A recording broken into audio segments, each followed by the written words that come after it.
sa ating chemistry laboratory mga ka-explorers. And this afternoon, aalamin natin kung ano ba ang pinaka-main equipments and also materials na ginagamit natin inside when conducting an experiment. Okay? So first, we have here our little to small materials. So we have here first, can you name that please? This one right here is swab. It is used for us to transfer from one specimen to the slide. Ayan, thank you so much. And we have also, what is this? This is a microscope slides. Slides are passed smoothly to Partner ni slides ang ating cover glass. It actually holds the specimen in place and protect it from contamination. ay those are our small materials. And of course, without that, hindi natin makukontinue ang ating experiment. And of course, this afternoon, magkakonduct tayo ng experiment para sa ating mga specimens ngayon. And what are our specimens, please? Hello, we have here we have 3 specimens here: the lactobacilli, the dirt, and the sauce, the saliva. Ayan. Thank you so much. And of course, without all of that, di ba? Paano natin ngayon makakonduct yung experiment? And paano ba natin malalaman kung ano yung meron sa specimen na aalamin natin this afternoon? So, Isaac, what do you have there in front of you? This in front of me is what you call your typical electrical powered microscope. Compared to traditional light-powered microscope who get their source of light from the sun, we have our own light here. So that's what we call the electric microscope. So this afternoon, we're going to begin and demonstrate to you what are the functions and also the use and how to actually use them in conducting our experiment inside the chemistry laboratory. And of course, again guys, just like our first video in the introduction, make sure to wear your PPE for us, for our safety as well. So let's begin. Alright, so now that we have our specimen in place, I'm gonna teach you how to use our microscope. So as you can see, this is our electronic microscope. First thing that we're gonna do is to make sure that the plug is actually plugged in sa ating socket, no? Para magkaroon tayo ng power. And then make sure as well to turn it on. Kasi makikita nyo siya as white as possible, pero minsan hindi pala siya naka-turn on. And it's important for us to make sure na turn on siya kasi kailangan natin light to make visible dun sa ating specimen. Now, let's move on sa ating parts. Nauna na dyan ating body, which connects all the components of the microscope. This is very important, as well as the base.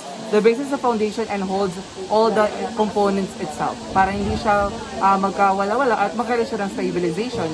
Now, Isaac, here to explain to me what's gonna be the first part na kailangan natin when it comes to checking the experiment. Thank you, Roman. Now, the first part that we need to learn about our electronic microscope is the eyepiece lens. Now, the lens here is adjustable based on magnification. So if you want to use a specific magnification, this is where you would change lenses. Most of the times lenses can see their magnification right here. Yes. So there, it just slides down like that. And how do you use the eyepiece? Can you care to demonstrate? Now, whenever you use the eyepiece, never actually touch it like how you use a telescope or binoculars. Always in a safe distance, like this. Never touch it. All right. Now that's how you use an eyepiece. Okay. Now, moving along, after you find out how you use the eyepiece, is for us to find out what are these components here. So the circular disc is what we call the turret or the revolving nose piece.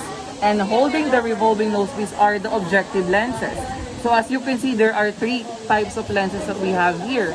So the red one is what we call the LPO or the low-powered objective lens, which is most likely is for the general use and also for magnification and low powered. And then we have here, as we move it or rotate it, we can see here the blue one is what we call the oil immersion objective lenses. This eliminates air when it comes to our specimen, especially for those specimen na medyo sobrang gaan nila and could possibly mag-move. So to make sure na stabilize din yun at mas mabilis natin makita or to find what we're looking for sa ating specimen. And then of course, we have here the yellow one is our scanner. So scanner is what we use regularly and for general use for at macro level naman siya. And of course, makikita natin our specimen, the slides and the cover sleeves. We have here, what do you call this one? Now, this part is called the stage, and it has two components. One, the stage itself where you're gonna place your specimen. Now, two, the stage clips. They are the ones who will secure the specimen in place while you are observing them. Okay. So, as you can see, napaliwanag ng isa kung paano ginagamit yung stage. And we're going to demonstrate. So here we are, we have the stage, we have the specimen, and all we have to do is to lift this clippers. Make sure to properly input this to our specimen to hold this in place. Ayan. So ganyan guys. Hindi mo siya patutunogin. So avoid doing that because it might damage our glass and glass specimen as well, diba? And moving along, we have here our colors focus. So as you can see, unlike with the light microscope earlier, this electronic microscope doesn't have the tube itself na goes up and down. This one, the Forest microscope, moves the stage itself up and down. So as you can see, sabi nga ni Isaac, always remember to use both of your hands in rotating them going down. As you can see, bumababa yung ating stage or going up. So, ano ba yung purpose ng course focus na to? It is for us to make sure kung gaano kalapit kalayo ang specimen sa ating mga lenses and kung gaano natin siya dapat makita dun sa ating eyepiece. Now, lastly, we have here our fine focus.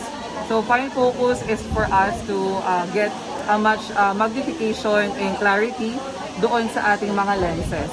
And of course, hindi mawawala ang microscope kung wala ang ating Last main component of a microscope is called the illuminator. Now, in your typical light-powered microscope, the illuminator consists of a simple magnifying glass in order to reflect light from our source and towards the lens so we can see our specimen. But here, there's already like a flashlight in it, so there's no need to like find a light source to observe it effectively because your light source is already there. So yes, thank you.